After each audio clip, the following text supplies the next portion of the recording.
মানুষ কোনোদিন না খেয়ে মারা যাবে না।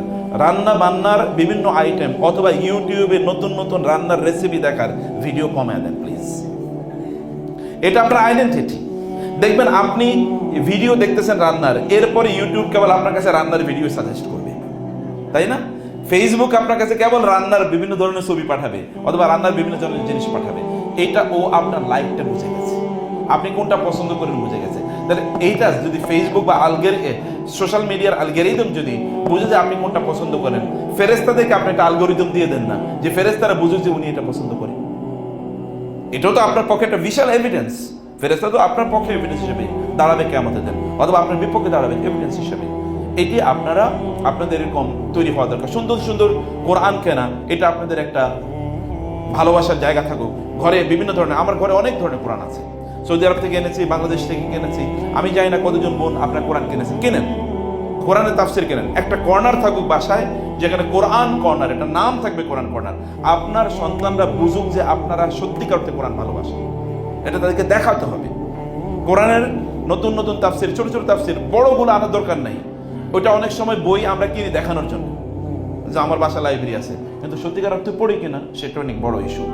এখন তো অনেক পড়া লাগে না, আল্লাহর রহমতে ইউটিউবে এখন প্রচুর পরিমাণ কন্টেন্ট পাওয়া যায়। সেই কন্টেন্টগুলো আপনারা দেখতে পারেন। ভাইদেরকে বলবো, বাবাদেরকে বলবো, সন্তানদের যদি ছেলেদেরকে হাফেজ বা আলেম বানাতে চান বা ভালো মানুষ বানাতে চান, ওদেরকে মসজিদে ধরে নিয়ে যান, ওদেরকে সাথে করে নিয়ে যান, ওদেরকে নিয়ে পড়তে বসুন, ওদেরকে দেখান যে আপনারাও কোরআনকে পড়ছেন, কোরআনকে আপনারা ফিল করছেন। কোরআন নিয়ে একটু আলোচনা করেন না। আমি সেই দিন আলোচনায় একটা বই পড়ছি, আমি কোরআনের উপর তো আমি প্রচুর পরিমাণ বই পড়ি। এখনই কিন্তু আমার কাছে যে কোরআনের বই, এ দেখবেন নামই হচ্ছে আল কোরআন। এই যেইটাই থাকুক না কেন, এরকম শত শত না হাজার হাজার বই আছে। আমি সেই দিন দেখছিলাম যে একজনে শুধু লাইব্রেরি হচ্ছে কোরআন, আমেরিকাতে থাকে, একটা বড় স্কলার, ওনার একটা লাইব্রেরিটার নাম হচ্ছে লাইব্রেরি হচ্ছে কোরআন, কোরআনের লাইব্রেরি। ওইখানে আমি জানি না কত কোটি টাকার বই আছে, আল্লাহ সুবহানাহু ওয়া তাআলা জানে, সব কোরআনের। কিছু একটা এটা তার অনেকে ফ্যাশন হিসেবে রাখে, এটা আমি বলবো এটা ফ্যাশন না, এটা প্যাশন বানান, প্যাশন। এটা আপনার ভালোবাসা যে কোরআনের জিনিস আপনার কাছে থাকুক। সেদিন দেখলাম যে একটা বই আমি পড়ছিলাম, তো বইয়ের লেখক তিনি এক্সপিরিয়েন্স শেয়ার করছিলেন, কুয়েতের একটা এক্সপিরিয়েন্স। যে কুয়েতের এক্সপিরিয়েন্স তিনি বললেন যে ওইখানে একটা মসজিদে একদল লোক তারা প্রতিদিন বসে কেবলমাত্র একটা আয়াত তারা নিয়ে আলোচনা করে, প্রতিদিন একটা করে আয়াত নিয়ে আলোচনা করে তাফসির গ্রন্থ পড়ে। বলে যে এর মধ্যে যে গত 10 বছরে কত তাফসির গ্রন্থ যে শেষ করেছে তারা হিসাব করে বলতে পারছে না, সব তাফসির পড়া শেষ। গতকাল আমাদেরকে একজন জিজ্ঞেস করেছে লাইভে, বৃহস্পতিবারে লাইভে জিজ্ঞেস করলো আমি কোরআন হেফজ করতে চাই, কি করা উচিত? আমি বললাম আপনি কেবল একটা করে আয়াত ডেইলি মুখস্থ করেন। আচ্ছা, কোরআনে কত আয়াত আছে বলেন তো? 6200 প্লাস, 6666, এটা একটা ভুয়া হিসাব। 6200 প্লাস আয়াত আছে। আপনি যদি প্রতিদিন একটা করে আয়াত মুখস্থ করেন তাহলে কয় বছর লাগবে বলেন তো? Less than 2 years. কারণ 2 বছরে কত দিন?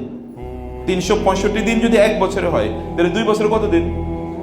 730 দিন। তো 730 দিন তো 700 তো আপনার তো নাই আয়াত যদি আপনি ধরেন। কারণ কোরআনে ছোট ছোট কত কোন আয়াত আছে, যেমন নুন একটা আয়াত, নুন একটা আয়াত, ওয়াত্তুর একটা আয়াত, এরকম ছোট ছোট আয়াত মিলিয়ে আপনি যদি ধরেন, যদি আপনি পড়তে চান তাহলে দেখবেন 2 বছরের কম সময় আপনার পুরো কোরআন হিফজ হয়ে যাচ্ছে।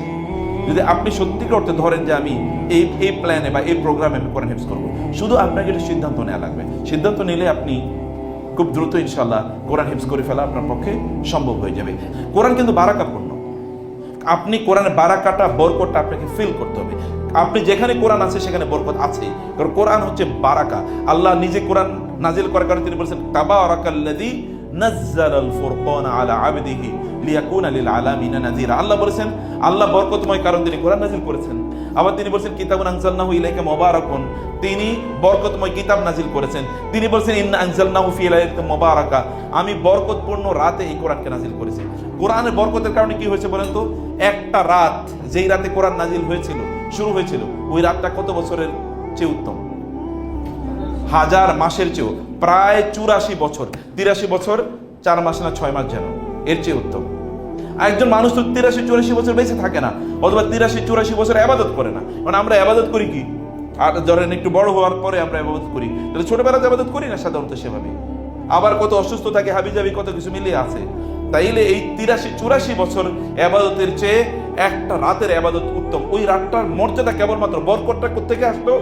কেবল কোরআন নাজিল হওয়ার কারণে। কোরআন যদি একটা রাতকে 84 বছরের মর্যাদায় উপনীত করতে পারে, আপনার সময়ের মধ্যে যদি কোরআন থাকে, আপনার স্টাইলের লাইফস্টাইলে যদি কোরআন থাকে, আপনার ঘরে যদি কোরআন থাকে, তাহলে কেমন বরকত হতে পারে। এবং এই কারণে রাসূল বলেছেন, যে ঘরে কোরআন তেলাওয়াত হয় ওই ঘর থেকে শয়তান পালায়, ফেরেশতারা ওইখানে আসে, ঘরটা প্রশস্ত হয়ে যায় এবং ঘরের বরকত বেড়ে যায়। ঘরে বরকত বেড়ে যায়, সবকিছু বরকত আপনি পাবেন। আমরা এখন বরকত পাই না। আমাদের সমস্যা হচ্ছে যে আমাদের ঘরে কোরআন নাই। যার ঘরে কোরআন আছে তার ঘরে ব্যাপক পরিমাণ বরকত আছে। কোরআন শিফা, কোরআনকে আপনারা শিফা হিসেবে ব্যবহার করেন। ওয়াহুদা ওয়া রাহমাতুল লিল মুমিনিন, কোরআন হচ্ছে আপনার জন্য হেদায়েত। কোরআন আপনাকে পথ দেখাবে। আপনি যে একবার চিন্তা করে দেখেন, ভয়ঙ্কর কালো নিকশ কালো রাতে আপনি রাস্তা হারিয়ে ফেলেছেন, অথবা মরুভূমিতে রাস্তা হারিয়ে ফেলেছেন, অথবা ইয়েতে সমুদ্রে ঝড়ের মধ্যে আপনি পড়ে গিয়েছেন, এখন কোন দিকে যাবেন আপনি জানেন না। এই সময়ে যদি আপনি কোনোভাবে বুঝতে পারেন যে এই দিকে যাওয়া উচিত, তাইলে আপনি কতটা খুশি হবেন। কোরআন এইরকম আপনাকে পথ দেখাচ্ছে। ইন্না হাযাল কোরআন ইয়াহদি লিল্লাতী হিয়া আকওয়াম। কোরআন আপনাকে সর্বশ্রেষ্ঠ পথ দেখায়। কোরআনের পথ হচ্ছে এর চেয়ে উত্তম কোনো পথ নাই। কোরআন আল্লাহ সুবহানাহু ওয়া তাআলার বাণী। এই পথ সেশনটা কি হবে না হবে, কোরআনের কাছ থেকে পথটা খুঁজে নেন। ওয়া রাহমাতুল লিল মুমিনিন, আমাদের রহমত ছাড়া কি আমাদের পক্ষে চলা সম্ভব? এক মুহূর্ত চলা সম্ভব না। কিন্তু কোরআন হচ্ছে আপনার জন্য রহমত। কোরআন পড়েন, কোরআনের কাছে আসেন, কোরআন পড়ান, কোরআন হিফজ করেন, কোরআন আন্ডারস্ট্যান্ড করেন, দেখবেন আপনি রহমত পাবেন। এত রহমত পাবেন, কোত্থেকে এত রহমত এসে এটা আপনি হয়তো উপলব্ধি করতে পারবেন না। সারাদিন দৌড়িয়েও আপনি এত রহমত পাবেন না, সারাদিন কাজ করে এত রহমত পাবেন না। যত রহমত পাবেন আপনি, ইফ ইউ কাম টু